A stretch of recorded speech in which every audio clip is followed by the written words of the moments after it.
Trying to rush everyone back. I just didn't want to have Cam explain a paragraph and then explain it again 3 minutes later when everyone walked in. Oh, you missed a meeting. Just like a copy paste. Yeah, I will. I'll mandatory. Here we are going live. We are live. Wednesday, May 13th, still the day. And it is 11:30. We are picking up 328 for the, I don't know, fifth and hopefully last time. We have one more brief piece of language that the Committee on Housing has asked us to add while this bill is chilling out here. And so Cam's going to take us through that. And then ideally we will vote on said bill. Cam, floor is yours. Okay. For the record, Cameron Woods, Office of Legislative Counsel. Madam Chair, as you mentioned, I'm going to walk through draft 2.1 of an amendment to S328, which was initially passed out of the House General and Housing Committee, and then it came here. We walked through an amendment, I believe it was last week. If you all recall, that amendment added in this Vermont Housing Finance Agency revolving loan program into statute with a few minor tweaks regarding the eligibility of the program. And then there were 2 additional sections that are being added in related to the municipal revenue bond. So we're all stuff in from another bill.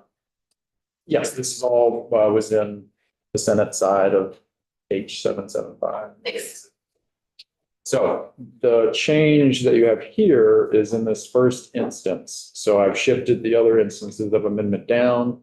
So we have this first instance of amendment, which would be striking out section 4, which is the offsite construction accelerator pilot program, and then replacing it with the language that you have here in this amendment. And if you all remember in the underlying bill, this was in 775 as that passed the House earlier this session. And it's currently in S328.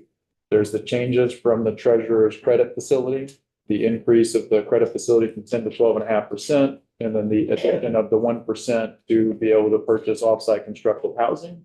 That coincided with the pilot program that's in the bill as well. And this was going to be a pilot program through the Department of Housing and Community Development to work with municipalities to try to identify how to take bulk purchasing of offsite constructed housing and to be able to locate and place that housing within those municipalities. So this amendment here is altering that pilot program. And instead of it being through the Department of Housing and Community Development, it would be through the Office of the State Treasurer. So there's a lot of language that's been removed because there were portions of that pilot program that were also looking at streamlining the regulatory process and looking at enacting statewide building codes, et cetera, et cetera. All that's been removed because that's not really within the purview of the Office of the State Treasurer. So this version of the language would allow the State Treasurer to develop and administer a pilot demonstration project that explores the possibility of reducing housing development costs through modular construction. Everything that's not highlighted is remaining the same. The highlighted is all new. And the subdivisions 2, 3, and 4 here are governing this, the treasurer's implementation of this pilot. So for starters, they can request, do RFIs, request for information, or RFPs, request for proposal, to identify potential manufacturers and developers and to determine their needs and priorities. Third, in contracting with those entities, the state treasurer shall be exempt from the requirements of 3 VSA Chapter 14. What is 3 VSA Chapter 14? That is a chapter governing standards for contracting and included privatization contracts. So this is a statutory chapter that you've all put in place to govern how agencies can go about contracting. So it requires for contracts that are above $25,000, it requires the Office of the Attorney, the Office of the Attorney General to sign off that those contracts, meet certain thresholds to meet the spirit and intent of your classification and merit system for state employees. So there's sections in here about privatization contracts and procuring contracts for privatization of employees. There's sections in here about equal pay, state contracting for intellectual property, software design, and there's sections in here regarding internet service, etc. I don't see any of those sections really applying to what you're dealing with here. But there is a provision up here that does require, in this section 342, as I mentioned, it requires certification by the Office of the Attorney General to the Secretary of Administration that the contract isn't contrary to the spirit and intent of your classification and merit system for employees. So this is basically where contracts have to certify that, you know, the agency isn't exercising direction and control over the contracted individuals. The services are not the services that are being provided by state classified employees. The contractor is is engaging in an independently established trade. I mean, as I read these are really designed to make sure that when you're hiring these individuals, they are independent contractors. They're not doing the work of state employees, right? So the language that was proposed by the Office of the State Treasurer was to exempt them from having to comply with those provisions. Fourth, in order to fund the offsite constructed housing under the pilot program, the treasurer can utilize the funds from the credit facility. That's what the reference to 10 BSA 10 is. That's the language that gives them the credit facility authorization. So we're tying that there. Moving on to page 2 of this amendment, here's where the pilot may consider the following elements. And these are the similar elements that was in the pilot when it was with DHCD. So looking at full purchasing, creating a loan loss reserve for construction loans, utilizing offsite construction, and establishing a statewide procurement consortium for bulk orders. As I mentioned, what's been removed in this pilot is looking at how to streamline the regulatory barriers, how to, let's see, what's the language exactly? Creating and adopting building codes for offsite construction. Those types of provisions have been removed because, as I said, that's not really within the purview or the jurisdiction of the Office of the State Treasurer to determine whether there should be building codes, etc. So that's been removed. Here in the C, this language is still the same. The treasurer may identify the feasibility of the state providing a guarantee or other device to facilitate bulk purchasing. Prior to distributing any funds, the treasurer has to consult with DHCD, Vermont State Housing Authority, Vermont Housing Finance Agency, Vermont Housing and Conservation Board. So that consultation remains as a requirement. And then lastly, on the subdivision D here, the pilot, as it was with DHCD, was there was going to be a report back in 2029. And this moves that report back up to 2027. So January 2027, the treasurer has to submit a written report to you all on its findings and recommendations. And that's the change. There's no change in the increase from the 10 to the 12.5. Yes, sir. So Yes, sir. With the additional authorization of that 1% directly for offsite construction. Yes, sir. I understand. But this is okay. This is at the request of the Housing Committee and the Treasurer's Office. DHCD prefers this to what was there before. And the one was like 10-1-0. House Committee on General Housing.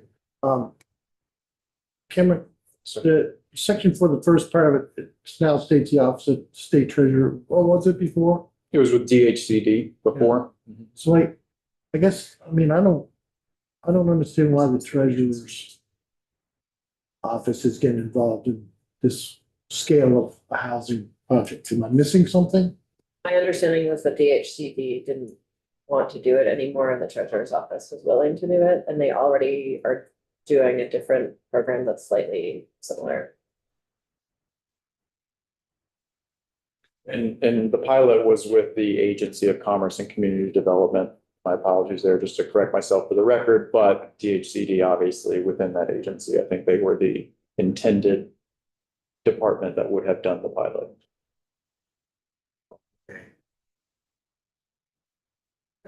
Yes, and item 3, it says state treasurer shall be exempt from the requirements of 3 BSA. Can you explain why is that important? Why should the treasurer be exempt from that when probably other issues? Unfortunately, I cannot answer that question. That would be a question I'd direct to the Office of the State Treasurer. They requested the information to be included. And I had a brief conversation with them to identify that, you know, the majority of the provisions in that section don't seem to apply to the circumstances that we're talking about here.